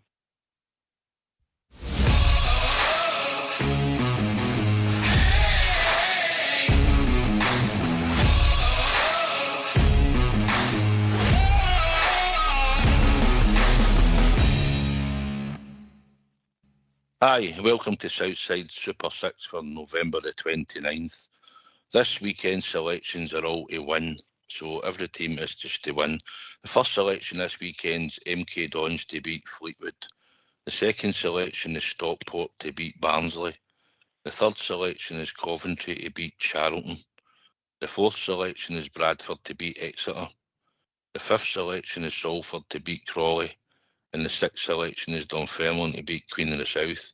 If you take all six, it pays 21.5 to win.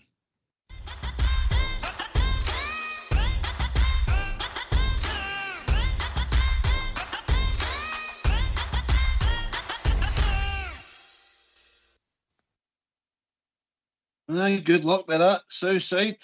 Hopefully a winner. Come on, you're due, Ian. I know, I'm just looking at it actually. There's 2 12:30 kick-offs in there. Oh, Just realised that. Oh, that's a mistake. Oh, I know. Never touch the earlies. Nah, listen, get 2 in early. Don't worry about it. what two is it in case we want to take him out? MK Dons against Fleetwood and Stockport against Barnsley are 12:30 kick-offs. Your first two. Oh, well. Even a Super 4 would do some people. Aye, well, if you want to day four, and add 2 in yourself. Right, no bother.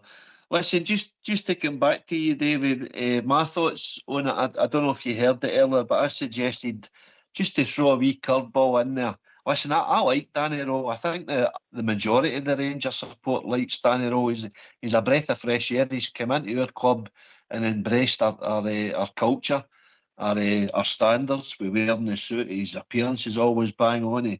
He talks really well. He's a young coach, 36-year-old, but he's been a coach at progressively bigger clubs. I think he started at Salzburg and then moved on Leipzig and Bayern Munich and then eventually the German national team. So he's obviously a talented guy for his young years. He dropped in at a rank club, I think, with Sheffield Wednesday because there's probably a lot going on behind the scenes with their ownership that went basically, belly up. Players weren't getting paid. He wasn't getting paid. Staff weren't getting paid. It was just a horrible club for him to be in. So he bailed out probably at the right time. He's jumped out the frying pan into the fire a wee bit, come into our club, but that's not his fault. That's the infrastructure round about him. I threw out the name to Southside and Rob earlier on as a possibility that Americans have just decided to rip up that blueprint, start again.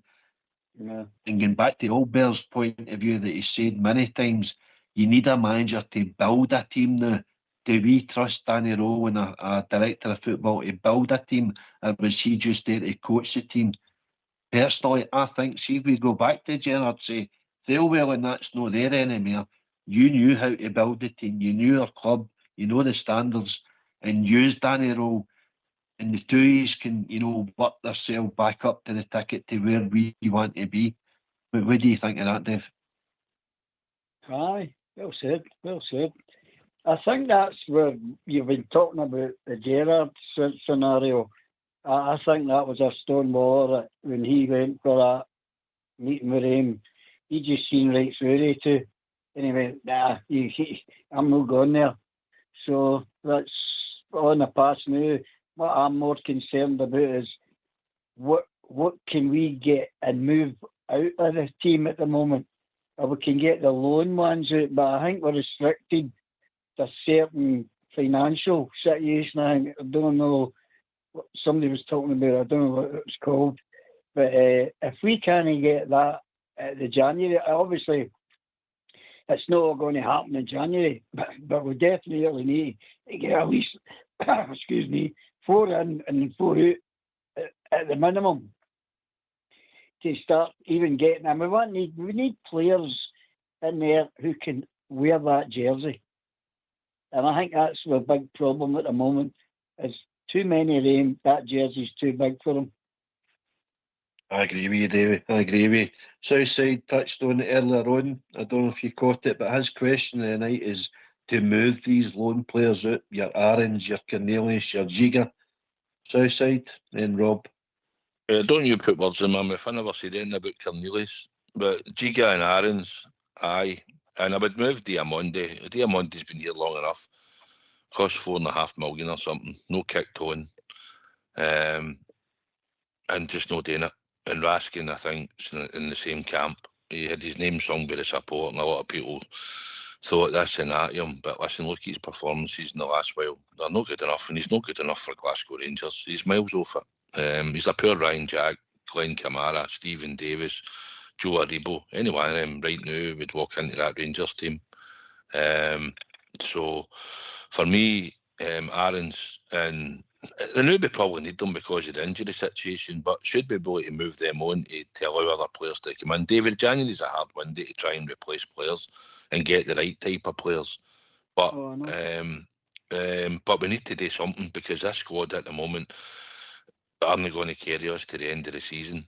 They need help, and Danny Rowe needs help. He needs help to bring into this squad to help him. Because he's trying his best. You can see him on the touchline. He's urging players forward and that, and he's no. And some of them aren't doing what he's asking. They're trying their best, but it's not good enough. It's a sad indictment. We've got only one proper left back at our club. That's where we're left at. Do John Sterling, like we said earlier, once he can get some fitness, and it's hard to bring him in and give him a lot of game time because he could break down again easily because he's been out for so long with the injury that he had. But he could walk into many a position in that team once his fitness levels come up. And hopefully there's one or two players that haven't had a chance, like Cameron, like Bizrami, like Finlay Curtis, that might be able to come into that squad and maybe get a wee regular run and might start to contribute. And thanks to the people on the YouTube feed for contributing on who they said about Diamandi or Raskin, and some said both. To be honest, I would get rid of the two of them and all if I could. Whether it's right in January or no, I don't know. But for me, Nico Raskin wouldn't be getting another contract. I would be cashing in on him at some point and letting him go. And Diamandi, I would get rid of as soon as I can because he's fell off a cliff for us. He's miles off it again. And we need better. We need far better than they two at the moment. Rob?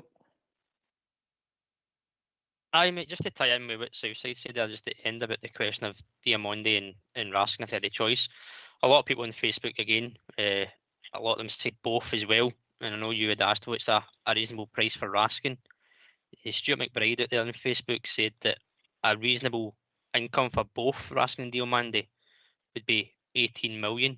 So I'd imagine that would be your 15 for Raskin and 3 for Diamandi, which would be a decent return if you take it you bought him for 4 million a few years ago. So it will be hard in January to get players out, as Davey said, and there's a lot of players out of contract in the summer that will be happy to sit on the contracts until the summer. They might just rather sign a pre-contract with somebody knowing they're going to get paid better wages at our club, which is just daylight robbery. It's not their fault they're on big wages. It's previous regimes that have offered contracts at ridiculous wages. But that again comes back into decisions made by those above the board. Another thing I'm thinking about there, mate, when you're talking about the Gerrard role coming in and could Danny become a number 2 where he's predominantly been in his career?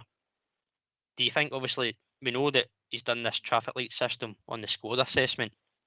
Do you think he will have a say on the director of football coming in as much as maybe he'd maybe like to, rather than somebody just appointed? Do you think he'll have a say in a name that he might want to work with, maybe previously, or somebody that he knows could come in, have an understanding of his coaching style, the player he wants, and have a good kind of working relationship, so that there's a strong relationship from the get-go and not something to build?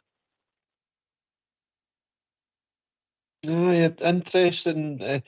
Ideally, I think your manager should have a say in the discussions, because their relationship is vital. Even though it's the managers that's it's usually his head that's on the chopping block, if they don't see eye to eye on certain players, you know, that's going to be a problem. And I think that's been the case previously with Ross Wilson and Gerrard, and Ross Wilson and Gio. There was a lot of question marks whether Ross Wilson was forcing players on them, and that's the reason why we ended up where we ended up. But I thought Niels Coppin and Clement had a good working relationship there. But eventually they two had seen themselves at the club. Rob pulled up one earlier on. Christian Nerlinger is in that kind of area of work. But I would like to see David Weir return to the club in the capacity, even if we need to go to Strasbourg and say, listen, their compensation, that's your guy. Bring him home. That's what I say.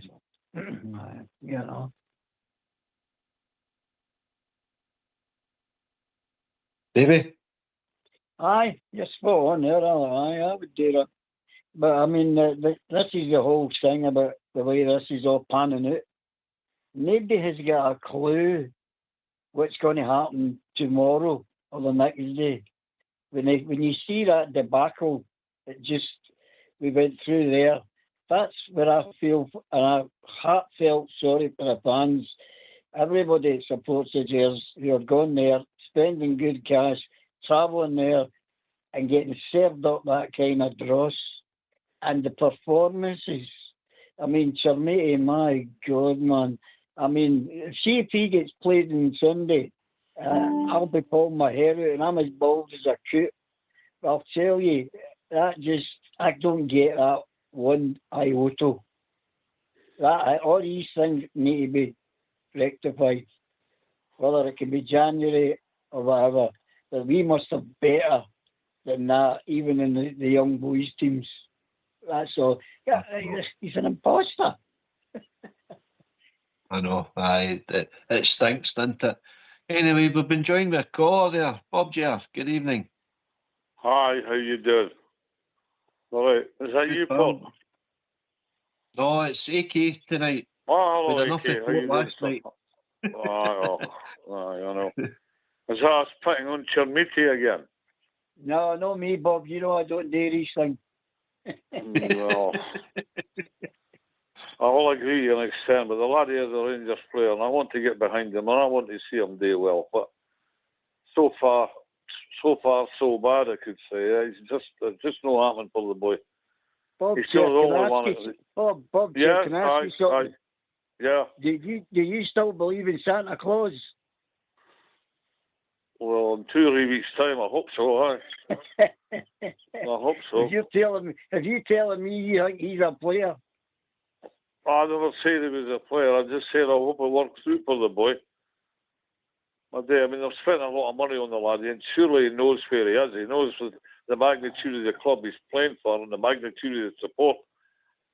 And, I can't, it doesn't look like it at the moment. But I'd love him to burst into life and score a hat-trick against you-know-who or something. We're all wanting that, but I didn't like to see this, a player getting singled out, and I think that's what's happening. No here on Rangers Radio. I'm talking with the support in general. Singling that laddie out because he's bound to feel it. Encourage him. Get behind him. If it doesn't work, it doesn't work. It's not the first time. I could go back years and years and tell you about them. It didn't work with Rangers. Never mind you said Chermiti. But I want what's best for Rangers. The Rangers need us, as Bud says. So hopefully they'll turn out on Sunday against Falkirk, maybe nip a couple of goals.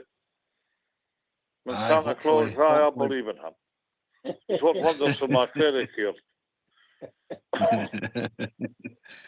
Southside, Chermiti, he is getting a bit of slaggings out of the support, and I think we're just frustrated because of the price tag. We've all said it's not the boys' fault. Mind we were all slagging Sadiq, and look where he ended up scoring wonder goals in La Liga and everything. I don't know where he is now, but he's maybe not as bad a player as everybody made him out to be initially. Southside. Price tag, obviously, if paid £8 million, you expect somebody to have a bit of a goal scoring record, had done a bit elsewhere, and you can see, right, he scores goals, or he scores these type of goals, or he's this type of player. And you probably need to play him regular and keep playing him to see where we go. Whether he develops and whether he does the business or no, at the moment it's not looking that way. He doesn't look an instinctive player, doesn't look like he knows where to be in the box, takes gambles. But he's £8 million. What would they stick him on the bench every week and hardly play him? So I think you've got to keep playing him in the hope that he will start scoring goals, and we need to start creating chances first for our strikers, and that's the thing that we're not doing. Listen, it might change, Bob J. Maybe Kieran Dowell and Matondo will come back on Sunday, and that'll maybe we'll change it. But there are another two I was thinking about when we're talking about players out the door. There are another two that have to go along with Aarons and Giga and a few others. You know, Matondo's sitting there picking up wages. He's our Kemar Roof, actually. No, he's like Kemar Roof for his absence. Shocking the length of time he's been out. And I know we've got a duty of care for players and stuff, but he's sitting there no contributing. And they too, I know Kieran Dell's back and he's back in training and all that, but he's another one that's not got a long-term future. The whole squad, a lot of that squad needs ripped up again, and we need to start again. And unfortunately, Kavanagh put a lot of money in and trusted Thelwell to get it right in recruitment, and you can see where we are with the squad and who we brought in and the loan signings and everything. There's no point in picking on players that are out injured now. They'll have to wait to come back, and then we'll make a judgment on them. But Mikey Moore was on loan. He turned his form round a wee bit for a couple of games, and now he's out injured. Cornelius, I think, had the experience in the right age, probably just needed time to settle in the team, and he's took a long-term injury. So now we're into the backups, the third and fourth choices. So Fernandez, we paid a lot of money, and we need to hope that he might be a shining light at some point. And Giga, he looks short of confidence and everything.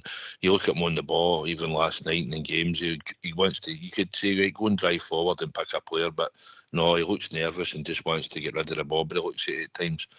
And Bulls have paid money for him, but I don't ever see him being a regular Bulls player going forward. I don't think he'll even make it there at the Premiership for them. But that's where we are with players, and like you say, Chimiti, I think we're just going to keep playing him through it, because we've paid this money for him, and I think we need to try and play him through it. Majovski doesn't look like he's suiting the system. I don't know if Danny Rowe even likes him as his first choice striker, because he's been on the bench a lot. He's persisted with Danilo from time to time, but he's definitely not a wide player on the left. So between Chermiti, Majovski and Danilo, we've got close to £18 to £20 million of strikers there, and none of them are even a patch on what Dessers was, and even he get chased out the door. So we are where we are. Come on that, son, when you're Aye, on you go. Aye, on you go, Ben. You go, then. Just regarding what I was saying about Chermiti, I'm not singling him out as that's the problem. The problem is all over the place, all over the park. And that, if he's turning the performances, it can't be doing any of the other players any good either watching that. Vice versa. So that's bringing us down to where he is, or any of the other ones who are not performing. When one goes after, but you get one or two who'll go after Bale now and again, but there's a whole hop of team there. I'm not even turning up. And that's where we've got to get it changed. Well, you're right, David. We touched on it earlier, Rob. We don't look as if we have a structure to the team. We don't have a spine of the team. as you say, usually your spine of the team's the guys that will give you 6, 7, 8 out of 10 every week, every game. And we don't have that. So all these new players coming into the new club, you'd expect them to hit the ground running right away. And they're no. I mean, it could be worse, Rob. £120 million Liverpool forked out for Alexander Isak. And Chermiti's probably scored more goals than him. Well, Aye. it just shows you, mate, that it doesn't matter how much you fling at a squad to try and improve it. It's about the player you bring in. Now, I know we're saying here, like, Chermiti, and he does get a lot of a stick, but I think that's because of the price tag. Because if you compare him to Miovski, what's the difference? What have they done? Which one done more than the other? Nothing. Correct. They've both got 1 goal each in the league, but Miovski cost you 4 million. So you don't scrutinise him as much as Chermiti because he was 8 million. If Chermiti was signed for 3 million, I don't think we'd be having as many discussions as we are in other forums and public interest in Chermiti. So the price tag does play a factor in it. I'm like Bob Gerard. I hope he does improve and be successful with us and have a good career with us. But with what we've seen so far, it's hard. It's bad to say, but I don't think he's got it. I don't think he's got it, and he's not alone in that. There's a lot of players in that squad that I don't think have got it. But again, it boils down to that big key point that we've spoke about umpteen times all season so far, recruitment.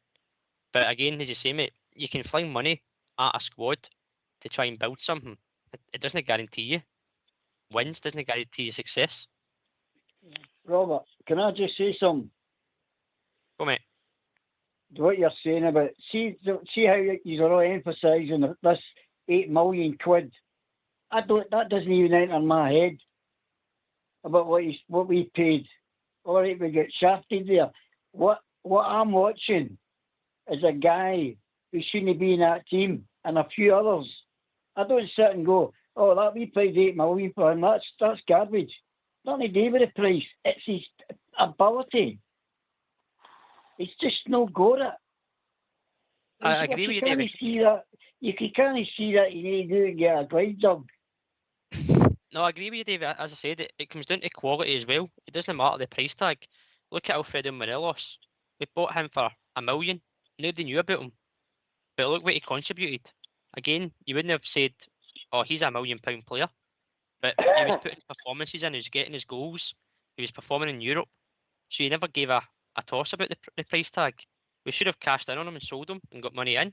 But the reason it is, mate, is the modern day, it's all hyped out about money, about transfer fees. As AK said, Liverpool spend 120 on Isak and he's done nothing. But at Newcastle, he was the best striker in the league. Behind Haaland, probably, arguably. So, I mean, it doesn't matter what you pay. If you're not producing on the park, and that's why I agree with you, it comes back down to the quality of the player itself. Bob Ger, Mm-hmm. this weekend, obviously we're home to Falkirk. Yes. Motherwell are at home to Hearts, and Hibs are home to Celtic. Mm-hmm. We could recoup some more points this weekend, and then where do we look? Aye, sure we could. We didn't get up on this league yet, boys. I can't think they're no nice at the moment. We're not playing that well. But hey, I was talking to my uncle this morning, and he said, "Hey, sir," he says, "that's 5 games in a row without defeat." He says, "We could have won last night if it wasn't for a silly mistake." He says, "There was no doom and gloom last night. They played it at times a bit better." You can't lay the blame at Chermiti's door all the time. But anyway, I mean, the situation we're in at the league this morning, the day anyway, how far are we behind Celtic? 5 points? Yeah, 5 points. I think we're neck and neck with Hibs. Then Hearts, they've got into a wee bit of a dodgy spell. They're experienced injuries as well. So I didn't get up in this league yet because the Rangers might click. There's a lot of ability at Rangers. It's just getting it to click. That's a frustrating bit for us all. We can analyse money, analyse players, systems, what have you. There is good players at Rangers, and just wanting them to click. And it's so far this season, it's no harm. So hopefully, going on, we can just stay in this league in the chase because you're not even halfway through it yet. So did he get up on it yet, boys? There's a lot of football to be played yet. then never write Rangers out of anything. And you've got a January window coming up. There'll be a lot of changes there, and you never know what can happen on the other side of it. But this week, I'm expecting us to we'll gain some ground on one or two of these people this week. Hopefully you know who. So we'll see. An interesting weekend. Yep. Southside, forgot to mention earlier actually, and a wee bit of remiss of me to say so as well, just over 38,000 showed up at Ibrox last night. Fantastic support for the weather, where we are as a team and what was at stake. Commendable, everybody that turned up last night. I think for the prices the Rangers priced it, it is pretty commendable that it's been a hefty package for the support and as a whole to pay to go to Ibrox for all these 4 games, because I think it's priced too dear. And we were the 3rd highest in the Europa League attendances last night. So I was thinking Hearts had a chance, Hibs had a chance actually, but the SFA's got their policemen in. They've got Nick Walsh as the referee, and they've got Frank Connor running a line. So we'll see how that develops. You know what I mean? They're throwing tremendous support. Clancy last week, and then Walsh again this week. With Frank Connor. But great that the support that it made it, and I know some didn't get there because of the weather, and people travel far and wide to get to Ibrox on these nights, and it wasn't a great night to try and make your way to Ibrox. The weather wasn't great, but I still think it was priced too dear, to be honest, for the European. We put a lot of money into follow our club home and away and abroad, and sometimes, and I know we always say the club needs money and all that, but sometimes they should box a bit clever and maybe give a wee bit of loyalty as a support, and maybe made it that wee bit cheaper for us, because the game against Ferencváros in Hungary, the game in Bruges, and the games that we've been to abroad are all priced at £14 a ticket. But Ibrox, 44, 48, £40 and that for people when you've paid your season ticket, and it's coming up to Christmas. You know, these games are coming up thick and fast. We're playing games every 3 days. We'll be travelling to Dundee, we're travelling to Kilmarnock, we're going to Hearts. So it's a lot for the support to put their hand in their pocket. And sometimes the club should box a bit clever and shows a bit of loyalty, AK. Completely agree with you, pal, but as long as you get your majors points. As I get my Hearts ticket, that's the only one I'm looking for now. That's one of the hardest ones to get now, but I'm sure we'll get there. Go bathrooms, will sort you. Anyway, Bob Ger, thanks a lot for joining us there briefly tonight. Your final thoughts, that's us wrapping up. Well, Davey asked me there a wee while ago if I still believed in Santa Claus, And I can always remember the days that I was lying in the room on Christmas Eve with my wee brother, and he says to me, Has he been? He wasn't bothered with Santa Claus. He bothered to see the old man had been for a crap before he put the presents in.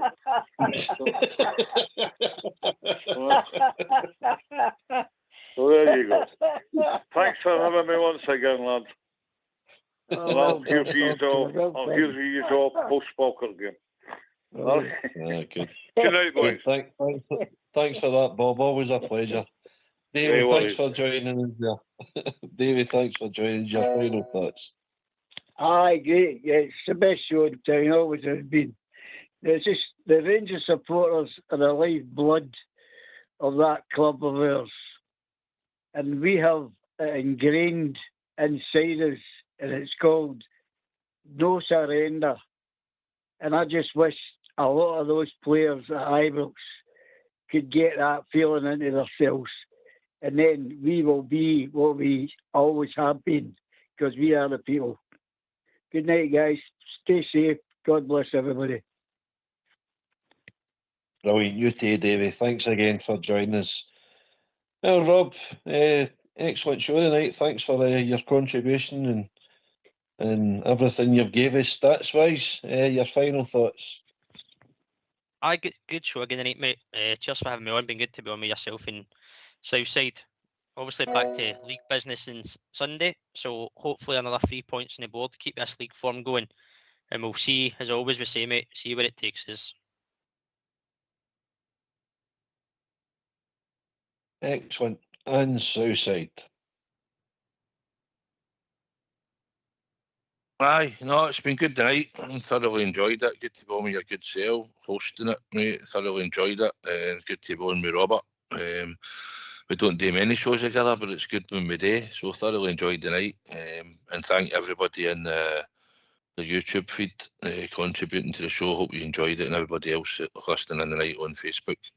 So thanks for having us on, mate. And on to Sunday, we need to get the 3 points in the bag for this league campaign to get us up this league and get us chasing for trophies. So hopefully on Sunday we'll see a few goals, but if it ends up a Bridgeman 1-0, then we'll just have to take it. But hopefully we'll be Rangers victory as always, mate.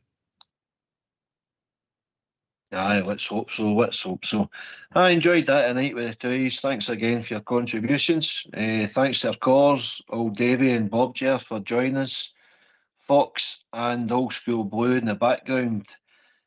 I'll say we might be back on Sunday. We're hoping to be back on Sunday. Obviously, a lot of the guys will be at the game, with it being a home game. So we're hoping to be there 1 o'clock on Sunday afternoon, but just look out in the social for us. But thanks again to everybody. Enjoy your weekend. Enjoy the Rangers winning and the weekend as well. And take it away, Old School Blue.